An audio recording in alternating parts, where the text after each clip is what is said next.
Bienvenue à la plateforme Le bien-être de l'enfant.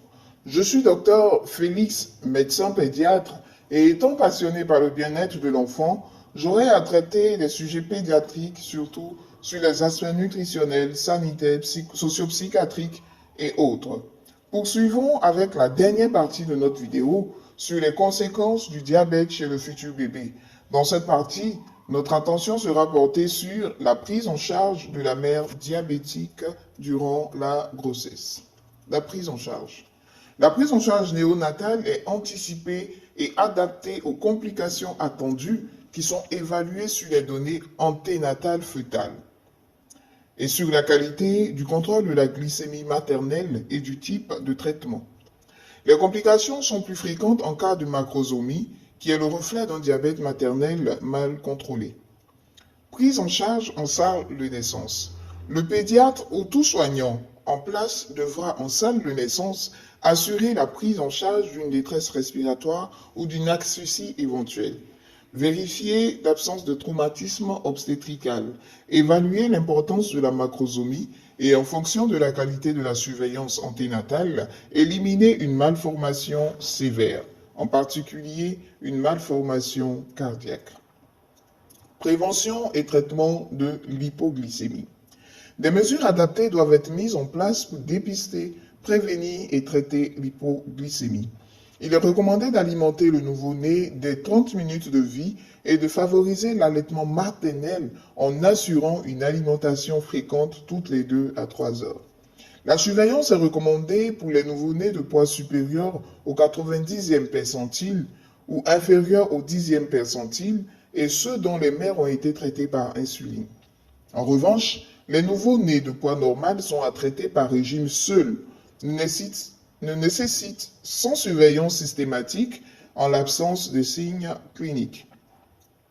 La surveillance de la glycémie peut débuter en l'absence de signes cliniques avant la deuxième tétée, puis toutes les 3 heures.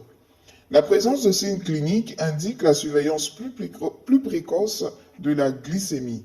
L'objectif est de maintenir la glycémie prépendiale au-dessus de 2 mmol par litre. Si la glycémie est inférieure à 0,36 g par litre sur 2 dosages consécutifs malgré une alimentation optimale, s'il existe des signes cliniques ou si l'enfant ne s'alimente pas correctement, des mesures additionnelles doivent être envisagées.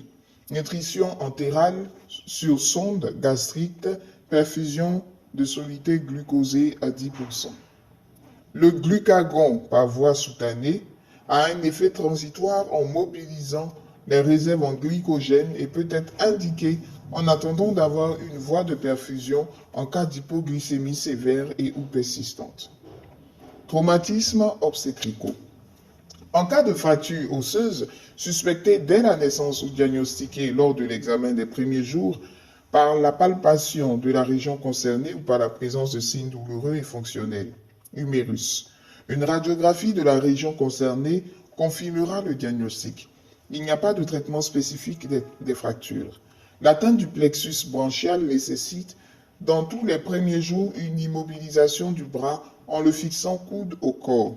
Une radiographie sera réalisée à la recherche d'une fracture de la clavicule ou de l'humérus. Un traitement de la douleur sera assuré. Autre bilan, examen. Le nouveau-né doit bénéficier de la surveillance habituelle de l'ITER néonatal. Le dosage de la bilirubine sanguine est indiqué en fonction des signes cliniques.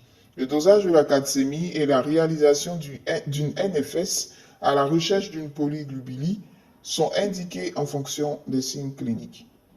Conclusion. Le diabète maternel est l'une des complications les plus fréquentes au cours de la grossesse, dont la gravité est variable selon l'état nutritionnel maternel et la qualité du suivi et de la prise en charge. Cela implique pour le néonatalogiste ou autre soignant de rester vigilant sur l'état de santé de la mère pendant la grossesse pour mieux appréhender les risques attendus pour l'enfant à naître. Merci pour votre attention. Abonnez-vous à la chaîne pour voir vite la notification de nos publications.